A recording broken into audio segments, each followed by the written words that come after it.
Donc déjà, l'athéisme a un grand coup. Tout le monde, à un moment ou à un autre, saura que Dieu existe. Le nombre de choses que Dieu fait, c'est effarant. Ouais. Comment ça se fait que les médias n'en parlent jamais? Jésus, à un moment, va se manifester à tout le monde. Bonjour à tous et à tous, on se retrouve pour une nouvelle vidéo. Aujourd'hui, un débat avec Olivier Bonassi / interview. Parce qu'après, je vais me présenter, je suis pas vraiment chrétien ni vraiment athée, je suis un peu entre les deux. Et donc, je cherche des vérités. Et du coup, là, on va approfondir un peu plus sur votre livre Dieu, la science, l'épreuve, avec coécrit avec Michel-Yves Bolloré. Et aussi, on va aller plus loin parce qu'il est sorti en 2021. Du coup, on va aller plus loin aussi avec 1000 raisons de croire. Pourquoi c'est plus la chrétienté qui est plus solide rationnellement. Oui. Et du coup, je vous laisse vous présenter, Monsieur Bonassi. Moi, je suis donc Olivier Bonassi, j'ai 56 ans, je suis marié, j'ai 6 enfants, 5 petits-enfants.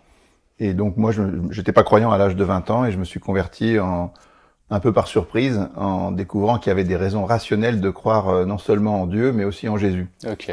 Et donc ça m'a suivi toute ma vie et donc ça m'a changé ma vie et ça fait qu'aujourd'hui je suis étonné de voir qu'il y a peu de gens qui savent ça et donc j'en parle. Ok, très bien. Pour Dieu, la science, l'épreuve, est-ce qu'on peut donner une définition de preuve? Parce qu'il y a certains athées, ils disent oui, mais si on avait une preuve un peu absolue, du coup, si on avait une preuve, tout le monde, la personne qui aurait ça, il serait invité sur tous les plateaux télé, tout le monde croirait en Dieu. Alors pour la définition de preuve, il faut juste ouvrir le dictionnaire et voir ce que c'est qu'une preuve. Une preuve, c'est un élément matériel ou intellectuel qu'on mobilise dans une enquête pour attester d'une thèse et contredire la thèse inverse. Mais les preuves absolues, dans le monde, ça n'existe pas. Les seules preuves absolues, c'est dans les univers limités. C'est-à-dire en maths, quand tu joues aux échecs, en logique, même si tu poses des axiomes ou des principes en nombre limité, et que tu déduis des choses de ces axiomes ou principes ou règles qui sont limitées, tu peux en déduire un nombre de choses limitées aussi, et tu peux arriver à des conclusions absolument certaines. Mais ça marche quand tu crées des univers formels. Dans le monde réel, il n'y a pas ce genre de règles qui te permettent d'avoir des raisonnements absolus. Ça n'existe pas. Donc ça, je mets au défi quiconque d'aller dans un procès et de faire condamner quelqu'un avec un théorème. Ça n'existe pas. En fait, si tu veux, dans le passé, pratiquement tout le monde était croyant. Il y avait très peu d'athées. Les gens pensaient que simplement parce qu'il y avait un univers, qu'on voyait qu'il y a un univers, on se dit il y a quelqu'un qui l'a fait, il est ordonné, il est beau, il est harmonieux, donc ça renvoie à un Dieu intelligent qui a fait tout ça. Et puis il y a la conscience de l'homme qui fait qu'on se dit il y a quelque chose qui est au-delà de la matière, donc voilà. Naturellement, on est porté à croire à un Dieu. Et c'est pour ça que dans le passé, pratiquement tout le monde croyait en un Dieu. En quel Dieu? Alors là, ils se mettaient à délirer un peu. Mais globalement, on croyait que Dieu existait. En plus de ça, il y a eu toutes les preuves philosophiques très valables qui sont venues derrière. Platon, Aristote, saint Thomas d'Aquin, Leibniz, tout ça. Et puis il y a eu tout ce qui concerne la révélation judéo-chrétienne. Alors si Dieu existe et qu'en plus il se révèle, qu'il fait des miracles, des apparitions, qu'il y a des saints qui font des choses extraordinaires et tout ça, ça donne un paquet de preuves énormes. C'est ça. Donc ça fait que pendant des siècles, dans ce pays, il y a 5 siècles, 10 siècles ou 15 siècles, tout le monde croyait en Dieu. Mais la science est arrivée et elle a développé un discours extrêmement prestigieux, attractif, parce que la science disait des trucs incroyables. Elle changeait la vision du monde des gens. Et on se disait, il y a une source de vérité extraordinaire. Et peut-être qu'elle va elle répondait déjà à des questions auxquelles on s'attendait pas qu'il y ait des réponses. Parce qu'elle va répondre à toutes les questions. Et peut-être qu'elle va répondre un jour à toutes les questions. Et elle n'avait pas besoin de l'hypothèse de Dieu. C'est ça. C'est pas qu'elle disait que Dieu n'existait pas. Elle peut pas dire que Dieu n'existe pas, puisque c'est impossible de prouver l'inexistence de Dieu. Par contre, si t'as pas besoin de Dieu pour rien du tout, au bout d'un moment, tu vas te dire, s'il n'existe pas, si on n'a pas besoin, c'est peut-être qu'il n'existe pas. C'est ça le mouvement. Et en plus, derrière, il y a des gens qui se sont prétendus scientifiques, comme Marx ou Freud, qui ont dit non seulement Dieu n'existe pas, mais en plus il est toxique. C'est-à-dire que c'est l'opium du peuple. C'est une illusion qui va conduire à des aliénations, donc il faut s'en débarrasser. Et ils se prétendaient scientifiques, ce qui est n'importe quoi, mais bon, c'est comme ça. La science dure a jamais prouvé l'existence de Dieu, mais elle s'en passait. Alors, ce qui a changé, c'est deux choses. C'est que toute une série de sciences, pas seulement le Big Bang, toute une série de sciences et de discours rationnels conduisent à dire qu'un temps infini dans le passé, c'est pas possible. Et alors, pourquoi c'est important, cette histoire du début? Parce qu'il y a un athée, un des premiers athées qui s'appelle Parménide, qui a, avec Héraclite, Démocrite, Lucrèce, tout ça, ils ont posé un principe qui est ex nihilo nihil. Ça veut dire, s'il y avait un jour eu un néant absolu, c'est-à-dire s'il y avait eu rien du tout, il y aurait rien du tout. Mais il y aurait toujours rien du tout, parce que le rien du tout, il y a rien qui peut naître de rien du tout. Donc, ils ont dit, puisque aujourd'hui il y a des choses qui existent, c'est qu'il n'y a jamais eu de néant. Il y a quelque chose qui a forcément toujours existé. Ça, c'est philosophique. Ah, ça, c'est logique, si tu veux. Ok, ok. C'est rationnel. Il y a forcément quelque chose qui a toujours existé. Oui. Alors, il y a deux thèses. Soit c'est l'univers qui a toujours existé, soit c'est un Dieu qui a toujours existé, qui a créé l'univers. Et alors, pendant des siècles, on n'a pas pu trancher cette question d'un point de vue scientifique. On n'a pas pu avoir d'avis là-dessus, parce qu'on pensait le passé, c'est le passé. On ne pourra rien en dire. Okay. Mais en fait, on a eu la chance, avec la technologie, de pouvoir découvrir que la lumière a une vitesse limitée, et que quand on regarde très très loin, en fait, on remonte dans le temps. Donc, on voit ce qui s'est passé avant. Okay. Et donc, en allant vite, il y a plusieurs discours déjà rationnels qui disaient que c'est pas possible qu'il y ait un infini dans le passé. Donc il y a un début à l'univers. Et puis la thermodynamique est venue là-dessus en disant l'univers s'use, donc s'il n'est pas complètement usé déjà, c'est qu'il y a un début. Et puis la cosmologie est venue pareil en disant l'univers est en expansion, et donc s'il est en expansion, c'est qu'il y a eu un début. C'est découvert qu'il y a eu à partir d'un univers très chaud et très dense une expansion. Ça prouve qu'il y a eu un commencement. Okay. Et puis il y a des théorèmes de cosmologie qui te disent que si le Big Bang n'est pas la singularité initiale, s'il y en a qui sont avant, eh bien, il y en a un nombre limité. Ouais. Il n'y en a pas un nombre infini. Et donc, il y a bien un début du début. Ok, trop cool. Et puis, le Big Bang s'est rajouté à tout ça, qui est très intuitif, le Big Bang. On retient que ça, mais il n'y a pas que ça qui dit qu'il y a un début. Il y a plein de choses qui disent qu'il y a un début. Un ensemble de preuves, quoi. Et donc, s'il y a un début, c'est très embêtant pour les athées, parce que tous les athées de tous les temps, depuis Parménide jusqu'à tous les athées d'aujourd'hui, ils sont obligés de penser que l'univers est éternel dans le passé. Et ça, c'est pas possible. Ouais. Donc déjà, l'athéisme a un grand coup. Il y a un deuxième grand problème pour l'athéisme, c'est qu'on s'est rendu compte que l'univers était incroyablement réglé dans tous ses aspects. Il est réglé dans les données initiales de l'univers. Le premier qui a une intuition sur le réglage de l'univers, en fait, c'est un gars qui s'appelle Fred Hoyle. Fred Hoyle est très important parce que c'est un athée complet, c'est un Anglais. Sauf que ce gars-là va devenir croyant. Pourquoi il va devenir croyant ?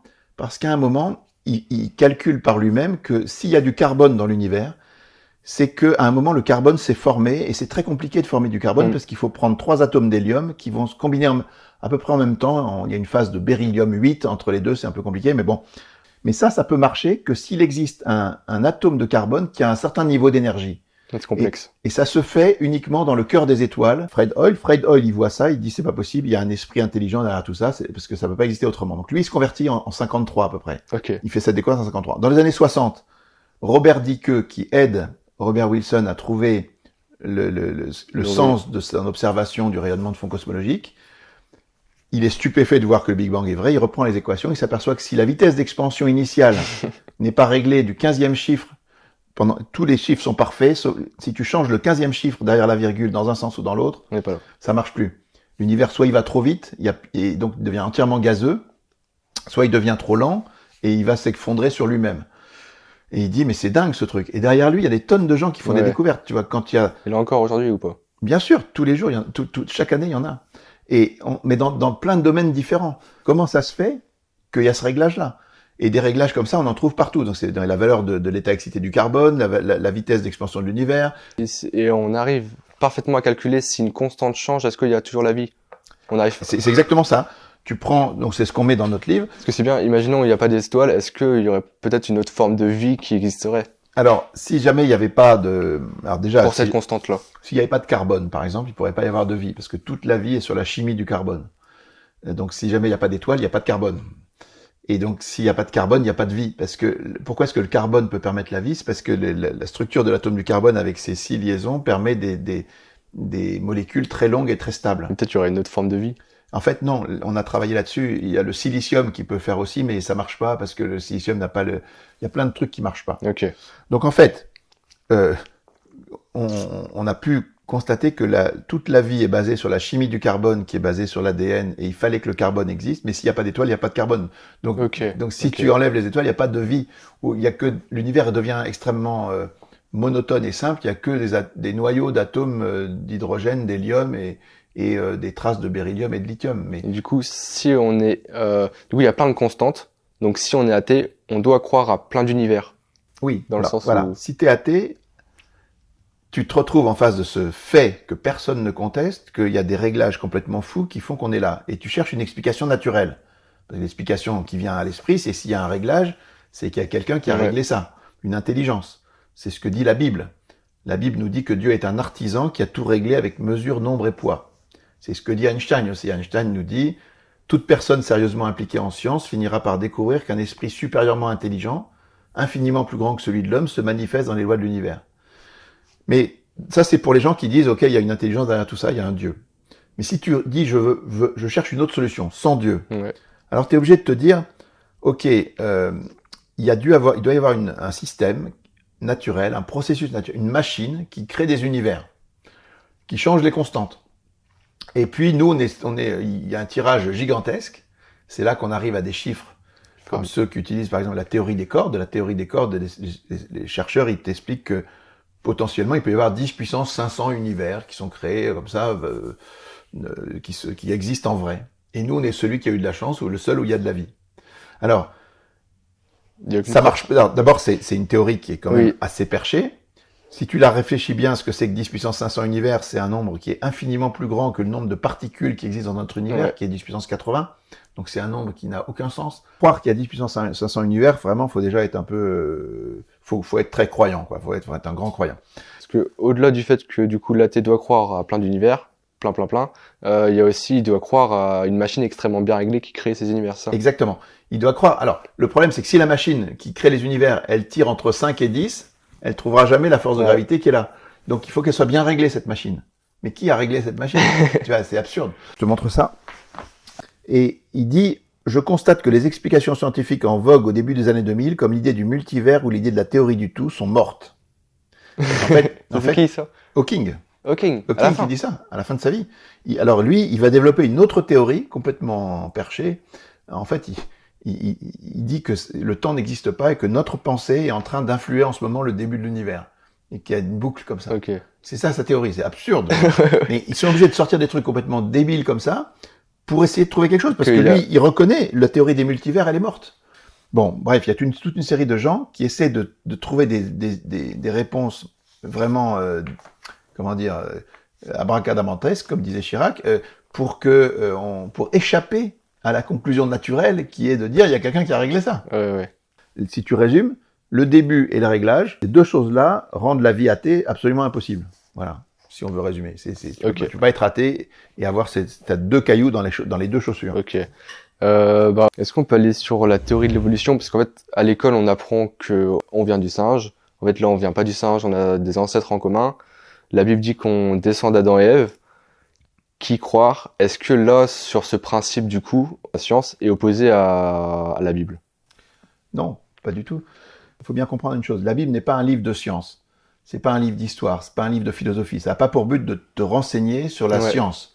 Par contre, ça a pour but de te mettre en relation avec le vrai Dieu, qui est une vraie relation entre toi et Dieu. Et donc, pour que tu puisses avoir une vraie relation avec Dieu, il faut pas que tu crois que le soleil et la lune sont des dieux, ou qu'il y a des dieux qui font bouger les plantes et la mer et les éclairs. Ils disent que les vérités qui sont essentielles pour avoir une relation avec Dieu. Exactement. La Bible ne va te parler du monde réel que en passant, parce que elle a une obligation, c'est de te créer une vraie relation avec Dieu. Donc elle va parler de Dieu, du prochain et de la nature. Mais elle dit encore autre chose qui est amusant, parce que au début, quand elle raconte l'histoire d'Adam et Ève, à un moment, il y a Caïn qui tue son frère Abel. Et Caïn est très embêté, Dieu le chope et il lui dit, enfin, qu'est-ce que t'as fait et tout ça. Et il dit, ok, j'ai fait, mais il faut que tu me protèges parce que sinon les autres hommes vont savoir que j'ai tué quelqu'un et ils vont me tuer. Donc il y a d'autres hommes sur la terre au temps d'Adam et Ève. Ah, ok, ça c'est dans Genèse. Ouais, chapitre de la Genèse. Tu vois, au chapitre 6 de la Genèse, tu vois, les fils des hommes il y a eu des fils de Dieu, les fils des hommes, et c'était un temps où il y avait encore les géants sur la terre. Et ça, c'était pas Adam et Ève au début du coup. Non, ce que dit la Bible, c'est que tous les hommes d'aujourd'hui descendent d'Adam et Ève, mais qu'il y avait d'autres types d'hommes qui existaient à l'époque. Ça c'est grave important. Non, mais elle dit ça, c'est écrit noir sur blanc, et elle dit d'ailleurs que ces autres types d'hommes ont été éliminés par le déluge, par un certain nombre de trucs, et qu'il en reste plus. Donc c'est exactement ce que dit la science. Du coup, la science dit que on vient d'un père unique et d'une mère unique. Alors, c'est plus compliqué que ça, parce que la science a du mal à conclure sur des événements qui sont uniques. La science peut conclure facilement sur des trucs qui se répètent et qui sont expérimentaux. Mais ce qui s'est passé au tout début, personne n'en sait vraiment rien. Mais ce qu'on peut dire quand même, c'est que la grande tendance, c'est de dire que on est tous une espèce commune qui a une origine ponctuelle et commune. C'est incroyable ça. Non, mais c'est ce que dit la science aujourd'hui. Tu vas sur Wikipédia, tu tapes Adam Y chromosomique ou Ève mitochondriale, tu vas voir ce qu'on te raconte. C'est exactement ça. On te dit, il y avait une mère originelle et un père originel. Le bien et le mal. En quoi c'est un argument en faveur de l'existence de Dieu?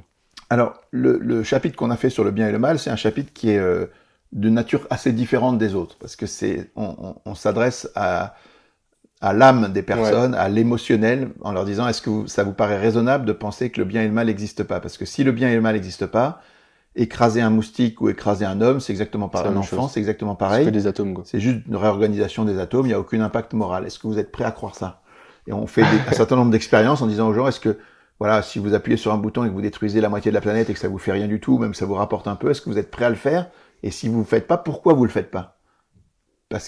Pourquoi est-ce que vous réorganisez les atomes autrement? C'est quoi le problème? Et du coup, est-ce que il y aurait pas peut-être une explication compatible avec le matérialisme, dans le sens où si on tuait un homme, par exemple, à l'époque préhistorique, là, ça avait des conséquences pour notre survie, et du coup, on a encore ce cerveau-là d'homme de la préhistoire, donc on tue pas les hommes.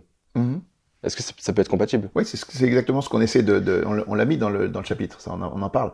Donc on dit, voilà, c'est une thèse des matérialistes, mais on demande aux gens, maintenant, en fait, essayez de faire abstraction de ça. Un être éclairé, bien athée, qui a bien compris qu'il n'y avait pas de Dieu, en fait, il doit raisonner en disant, le mal et le bien et le mal n'existent pas. Donc je dois me libérer de cette illusion que écraser un enfant ou écraser un moustique, c'est différent. Mais c'est ça qui est pas facile, en fait, parce que t'as beau penser que c'est des conditionnements acquis par l'évolution, est-ce que tu es prêt à aller jusqu'au bout de cette logique? En fait, nous, on pense que non. Et alors, donc, les erreurs existent partout. Donc, les gens ressentent qu'il y a un bien et un mal, mais après, comment ils le concrétisent dans la vie, dans les lois naturelles, ça, là, il y a beaucoup de choses qui sont... Et ça dépend de la religion aussi, dans laquelle ils sont aussi. Ouais, ça dépend à mon avis, c'est des formes d'égarement, c'est-à-dire que tu veux, la loi naturelle, globalement, elle te dit que le mariage, c'est un homme et une femme, et que c'est pour la vie. Enfin, tu vois que c'est plus stable c'est mieux pour les enfants d'avoir un papa et une maman qui sont toujours qui s'aiment et qui restent, même s'il y a des difficultés. Ne pas tuer, ne pas voler, ne pas mentir, tout ça. Bon, a priori, c'est des choses qui devraient s'imposer globalement. Mais il peut y avoir des cultures où les gens pour des raisons conjoncturelles, ne voient pas la chose la plus évidente, et donc ils ont une morale différente. Ils ont la polygamie, par exemple. Ça change rien, parce que le mal et le bien est partout. Mais ils ont quand même tout le monde a la notion de bien et de mal. C'est ça. C'est la traduction concrète du bien et du mal qu'ils n'arrivent pas qui ne se fait pas de manière uniforme, si tu veux. Tu vois, c'est dans l'exécution, le concept global, tout le monde est d'accord, il y a un bien et un mal. Comment on le traduit dans les lois de la cité, là ça varie d'un peuple à l'autre, mais globalement derrière il y a une idée, il y a des choses qui sont plus vraies que d'autres. Enfin. Pour revenir sur les vérités de la Bible, du coup on en a parlé un peu, il y a un certain nombre de vérités que les Hébreux, un petit peuple avec 2-3 moutons, disent face à des Grecs qui ont des grandes bibliothèques et tout. Oui. Ils disent le début de l'univers s'use, le fait qu'on soit tous égaux. Ouais. Et tout ça, c'est opposé à tous les peuples. Ouais. Et du coup, il y a un certain nombre de vérités qui font que la Bible, c'est pas un livre comme les autres. Mais d'un autre côté, l'arche de Noé, la mer coupée en deux, et un certain nombre de récits qui paraissent rationnellement, qui pensent. Oui. C'est ce que je te dis. La Bible n'est pas un livre d'histoire. C'est pas un livre qui te raconte l'histoire à la manière d'un journal de 20 heures de TF1. C'est pas un livre non plus de philosophie, c'est pas un truc qui est là pour te faire des grandes idées, c'est pas non plus un livre de science qui est là pour te raconter, même sur le plan historique, comment était la taille de la mer Noire, de la mer Rouge quand ils l'ont ouvert. Donc c'est pas ça le but. Le but, encore une fois, c'est de créer la relation avec Dieu, et en passant, la Bible est obligée de dire des trucs sur le monde réel. Mais son but numéro 1 n'est pas de nous parler de manière scientifique ou historique du monde réel.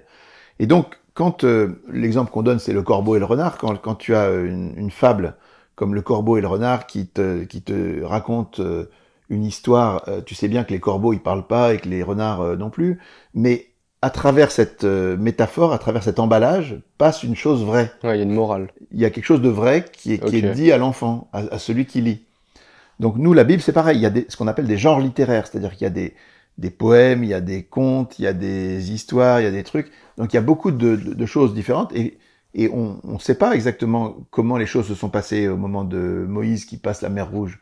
Moi, je pense qu'il y a eu un miracle, mais je sais pas, je pourrais pas te le décrire d'un point de vue scientifique ou historique. Ok, mais le but c'est de partager un fait réel. Mais le but simplement, c'est que le fait réel, c'est que les Hébreux ont été sauvés par Dieu en Égypte et qu'ils en ont gardé une mémoire de génération en génération. Il y a d'autres questions. En fait, c'est des réponses longues ou pas. Et c'est des questions qui presque méritent un livre chacun à chaque question. Donc, si tu peux pas ou si c'est trop long, tu me dis. On peut faire court. On peut toujours faire court. Dieu a tué des... En fait, c'est des personnes qui m'ont écrit ça. Et en fait, c'est super intéressant parce que du coup, j'ai dit pourquoi vous êtes athée. Et du coup, souvent, les athées, c'est une phrase. Donc, Dieu a tué des bébés au déluge. Est-il vraiment juste? Oui, alors, ça, c'est la grande question du mal sur laquelle il y a plein de choses à dire, mais ça serait intéressant d'avoir un bon développement là-dessus. D'abord, on a parlé tout à l'heure du fait que ce qui se passe sur la Terre est forcément relatif par rapport à ce qui se passe dans l'éternité. Si tu lis l'Évangile, il y a un moment très intéressant où donc Dieu, dans l'Ancien Testament, par exemple, il détruit Sodome et Gomorrhe. Il considère que ce qui se passe à Sodome et Gomorre, ça va pas du tout, et donc il détruit Sodome et Gomorre. Et puis, le Christ arrive et il parle à Capharnaüm, Bethsaïde et Chorazine, les villes du nord du lac de Tibériade. Il fait des miracles et il parle et il dit « Malheur à vous, Bethsaïde, Chorazine et Capharnaüm, parce que si les miracles qui ont eu lieu chez vous avaient eu lieu à Tyr ou à Sidon, ça fait longtemps qu'ils seraient convertis, et si ça avait eu lieu à Sodome ou à Gomorre, ils seront jugés moins sévèrement que vous à la fin des temps. » Qu'est-ce que ça veut dire? Ça veut dire qu'en fait, le jugement de Dieu qui va déterminer l'éternité, parce qu'en fait c'est là que ça se joue, ce qui compte c'est l'éternité. Oui, c'est ça. Que tu vives sur la terre 9 mois, 20 ans ou 100 ans, à la fin c'est peu de choses. C'est que le mal n'est que temporaire. Le mal est relatif, limité et temporaire. Alors que l'éternité, elle est l'inverse, tu vois, elle est absolue, elle est pas limitée et pas temporaire. Donc on est sur des... Saint Paul nous dit que les souffrances du temps présent sont peu de choses par rapport au ploie de gloire qui va se déployer en nous après, dans l'éternité. Ben, c'est évident. Si tu raisonnes rationnellement, tout ce qui se passe dans l'éternité, c'est pour toujours. Donc ça a une valeur infinie, éternelle. Alors que tout ce qui se passe sur la terre, même si c'est des souffrances des bébés, des morts et tout ce que tu veux, c'est relatif et ça sera jugé avec justice par Dieu. Le Christ dit, celui à qui il a été beaucoup donné, il sera beaucoup demandé. C'est-à-dire que nous, qui avons une vie normale et qui avons reçu beaucoup d'informations et tout, nous sera plus demandé qu'un bébé, tu vois, ou quelqu'un qui a, pour des raisons X et Y, a été très perturbé dans toute sa vie.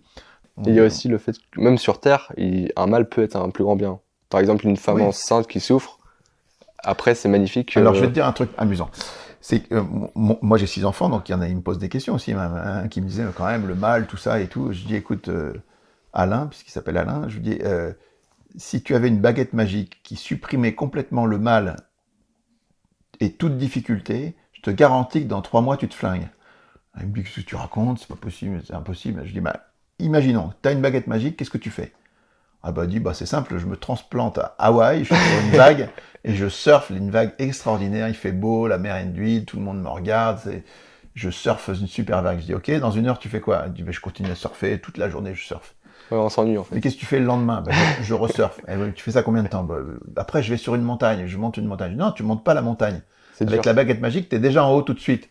Et tu vois un paysage fantastique. Qu'est-ce que tu fais après? Ah, c'est clair. Et là, au bout d'un moment, il s'est dit, on a discuté de ça, et en fait, il n'y a rien sur la Terre qui peut combler le cœur de l'homme. Ouais. Si tu avais tout comme ça facilement, on s'ennuierait. Et ben, au bout d'un moment, la vie serait... et pourquoi est-ce que les gens se suicident 10 fois plus dans les pays riches que dans les pays pauvres? Parce que dans les pays pauvres, tu luttes contre le mal en permanence, t'as pas le temps de penser à... Ouais, c'est clair. En fait, ce qui fait que pourquoi t'aimes aller sur une montagne et voir un beau paysage, c'est parce que t'as une difficulté à monter. Si on t'enlève la difficulté de monter, t'as plus d'intérêt à voir le paysage. C'est clair. Si c'est pas difficile, on ne savoure pas en fait. Ça vaut rien. Ok. Et dans alors tiens, si tu veux, ici dans ce livre, dans ce magazine, on a un chapitre, un article quand Hollywood découvre le Christ, le secret des plus grands films. Tous les grands films sont faits sur le modèle du Christ. Ouais. C'est-à-dire qu'il faut que le héros, il souffre, qu'il passe par les ténèbres, presque par la mort, et ensuite il ressuscite et qu'il sauve son peuple et qu'il en est bavé. Si le héros n'en a pas bavé, s'il n'a pas suivi le modèle du Christ, si c'est un mec qui claque du doigt et il gagne tout, franchement, ça vaut rien. Valeur morale, zéro. Et donc on comprend bien ce que c'est que pourquoi Dieu permet le mal, c'est parce qu'effectivement, il peut en tirer un plus grand bien, même si c'est complètement mystérieux pour nous. Parfait. Parce que ça fait une transition sur la deuxième.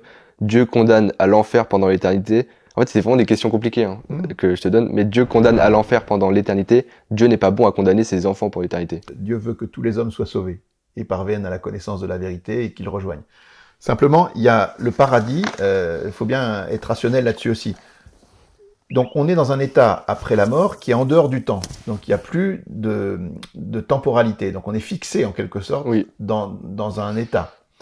Cet état, il y a ce qu'on appelle, ce que Dieu décrit comme le royaume de Dieu, un banquet, un endroit où il y aura plus de larmes, plus de souffrance, tout ça. Ça paraît complètement formidable, mais en tout cas, mais pour que dans ce lieu ça se passe bien, il faut que tout le monde pardonne à son frère si tu pardonnes pas à ton frère, si tu arrives là-bas avec un peu de haine et un peu de, ça pourra pas bien se passer au paradis, d'accord? Donc il faut avoir été purifié, il faut avoir accepté de pardonner à tout le monde et d'être dans un état d'esprit d'amour. Si toi tu refuses ça, en fait c'est pas que tu peux pas y aller, c'est que tu te prives de ça. C'est-à-dire Dieu il est magnanime, hein, il est extrêmement magnanime, c'est-à-dire Jésus dit tous les péchés seront pardonnés aux hommes, hein, sauf le péché contre l'Esprit Saint. Qu'est-ce que c'est que le péché contre l'Esprit Saint? C'est de refuser le bien appelé. Non, c'est pas de pas croire, parce qu'il y a des tas de gens qui croient pas pour des bonnes raisons ou pour des raisons, en tout cas pas vraiment condamnables. On n'est pas là pour juger les cœurs. Jésus, à un moment, va se manifester à tout le monde, soit dans sa vie, si tu le cherches, soit après la mort et tout ça. Mais à un moment, tu sais, les EMI, les expériences de mort imminente, elles sont absolument claires. Hein. Ce qu'il y a derrière la mort, c'est un être de lumière. Jésus dit « Je suis la lumière du monde » et qui a une bienveillance d'amour absolu. C'est-à-dire que et en face de cet amour, tu es jugé. C'est-à-dire tu positionnes, tu dis « Mais moi, je suis pas comme ça. Hein. Je demande pardon ou je me révolte. » Tu vois ce que je veux dire ? Donc en fait, lui, il veut nous accueillir, il veut être, il cherche à ce qu'on soit en dehors de tout péché, qu'on va aller vers lui. Il est large le chemin qui mène à la perdition, il est étroit le chemin qui mène à la vie. Donc, il veut qu'on cherche le chemin étroit qui mène à la vie. Il veut qu'on le cherche parce qu'il est amour. Mais en fait, le vrai mal que se fait le gars qui se damne, c'est de refuser Dieu. Il le refuse dans cette vie, il le refusera dans la vie d'après, et ce qui est tout à fait possible. Malheureusement, c'est comme ça, mais c'est sa liberté. C'est lui qui décide. C'est pas que sur Terre, en fait, qu'on peut avoir une relation avec lui. C'est ça qui est important. Je sais pas si ça fait 45 minutes ou pas. Je sais pas. On n'a pas répondu. Si Dieu existe, ça va me contraindre. Alors, la religion ne rend pas libre. Souvent, il y a des gens qui vont pas vers Dieu parce qu'ils se disent effectivement, si je dois reconnaître que Dieu existe, ça va m'obliger à pas tromper ma femme, à aller à la messe le dimanche, donc ça va me contraindre. Et ils ont l'impression qu'ils vont trouver un bonheur plus grand en faisant des trucs qui sont contre Dieu ou contre la loi de Dieu. Ce qui est archi faux, en fait, parce que Dieu veut notre bonheur le plus grand, et il est là pour nous donner ce qu'il y a de plus beau, même si parfois ça passe par des épreuves. Mais les contraintes ne sont pas, c'est pour nous, quoi. Sont pas matérielles. C'est Dieu, si jamais toi, dans l'instant, tu penses qu'il vaut mieux faire comme ça, bah tu le fais, mais en fait, tu vas te faire du mal. Tous les gens qui cherchent le bonheur dans l'argent, dans le pouvoir, dans le sexe, dans les paradis artificiels, dans les drogues et tout ça, en fait, c'est juste des fausses pistes. C'est-à-dire, Dieu, il te contraint pas il te dit, si tu vas là, tu vas te tromper. Parce que tu n'auras jamais assez d'argent, jamais assez de pouvoir, jamais assez de femmes, jamais, puis c'est pas satisfaisant. La drogue, au début, ça te fait du bien, mais ça va pas te faire ton vrai bien. Donc, en fait, Dieu, par sa loi, nous indique les fausses pistes, les mauvaises pistes. Après, toi, t'es libre, mais il n'y a pas c'est pas des contraintes au sens de contraintes policières. Et puis moi, je suis un père, j'ai des enfants, je leur donne un certain nombre de contraintes pour leur bien. Parce que je les aime. Et je leur dis non, tu traverses pas la route quand il y a des voitures, non, tu prends pas, tu mets pas la main dans le feu parce que ça va plutôt être pas terrible pour toi. Il nous connaît mieux que nous-mêmes, du coup, il sait ce qui est bien ou pas pour nous, quoi. Voilà. Et en même temps, il est tout amour et tout pardon, donc il sait qu'on est faible et qu'on se trompe et qu'on peut toujours revenir vers lui. Et beaucoup d'athées, du coup, ça c'est vraiment une grande majorité, c'est trop compliqué d'étudier la question et c'est pas sûr que j'aurai la réponse. Alors ça, moi, c'est un truc que j'ai vécu. Du coup, autant que je fasse de l'argent, autant que je fasse mes études, autant que je vais sur autre chose où je suis sûr d'avoir une réponse et des résultats concrets dans ma vie. Alors, tu vois, moi, quand j'avais 20 ans, j'étais un peu sur cette ligne-là. C'est-à-dire que je pensais que réussir sa vie, c'était gagner de l'argent, s'amuser, avoir des réussites et tout ça. Donc, j'ai travaillé, j'ai bossé, j'ai fait maths sup, maths spé, j'ai fait Polytechnique, j'ai monté des boîtes pendant que j'étais à l'école. Je me suis mis à gagner de l'argent et on s'amusait pas mal. On faisait des voyages à l'autre bout du monde et tout. Et on déconnait avec des filles de mon âge et tout ça. Et à un moment, j'étais sur un lit d'un grand hôtel en Martinique j'étais allongé. Je me dis, attends, il y a un truc qui va pas, il fait beau, tu t'amuses, t'as de l'argent, t'as tout ce dont tu rêvais quand t'étais en prépa, mais t'es pas heureux. Et je suis rentré à Paris en me disant, mais qu'est-ce qu'on fout là? Quel est le but de la vie? Où on va? D'où on vient? Et un peu ce que tu dis, c'est-à-dire, j'avais l'impression qu'il y avait des grandes questions et qu'il n'y avait pas de réponse à ces questions parce que je me disais, s'il y avait des réponses, tout le monde les aurait trouvées. Et en fait, j'ai cherché, sans trop chercher, j'ai cherché vers l'islam, j'ai cherché vers des spiritualités, des trucs comme ça. Et j'ai lutté contre ces choses. J'ai mis du temps, ça m'a pris 2 ans avant que je me dise, mais en fait, c'est vrai. Donc, on a du mal, on change pas d'avis en 5 minutes sur ces sujets-là.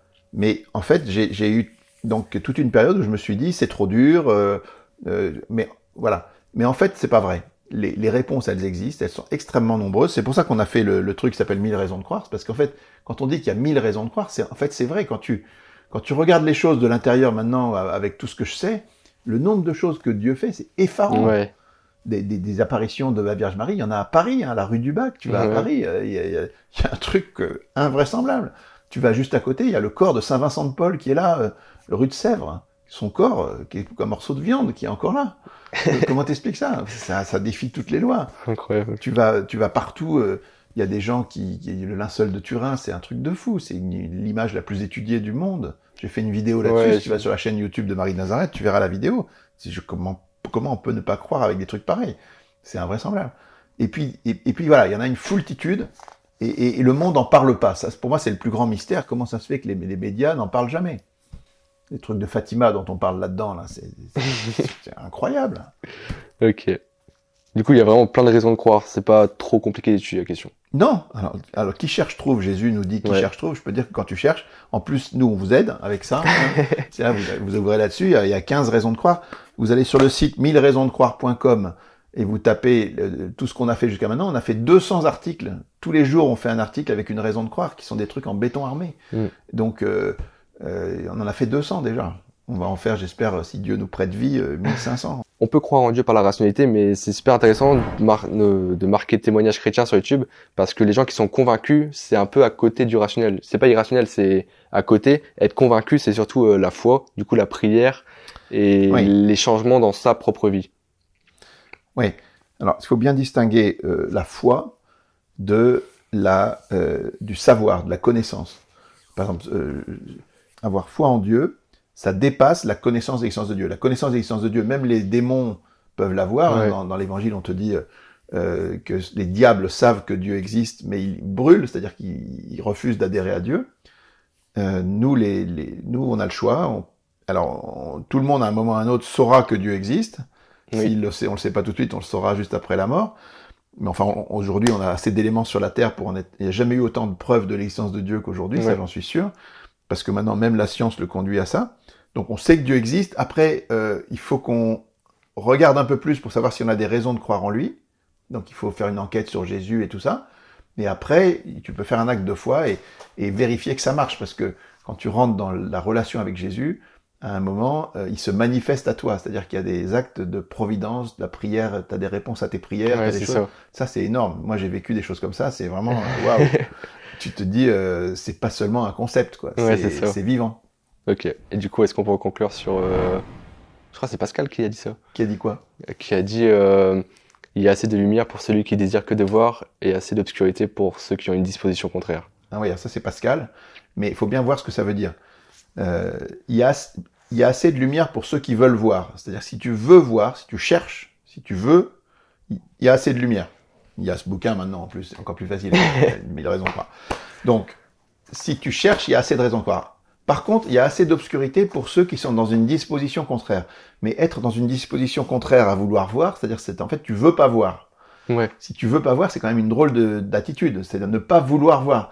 Il y a des gens qui se sont enfermés dans l'idée, je veux pas savoir, je veux pas voir parce que ça m'obligerait ça me contraindrait, ça me ferait ceci. Donc je cherche pas la vérité en fait, je veux pas. Et si je veux pas, je peux me cacher derrière des obscurités, effectivement. Il y a assez d'éléments pour dire c'est trop compliqué, j'y arriverai pas. Mais c'est pas une bonne attitude. La bonne attitude, c'est de chercher la vérité.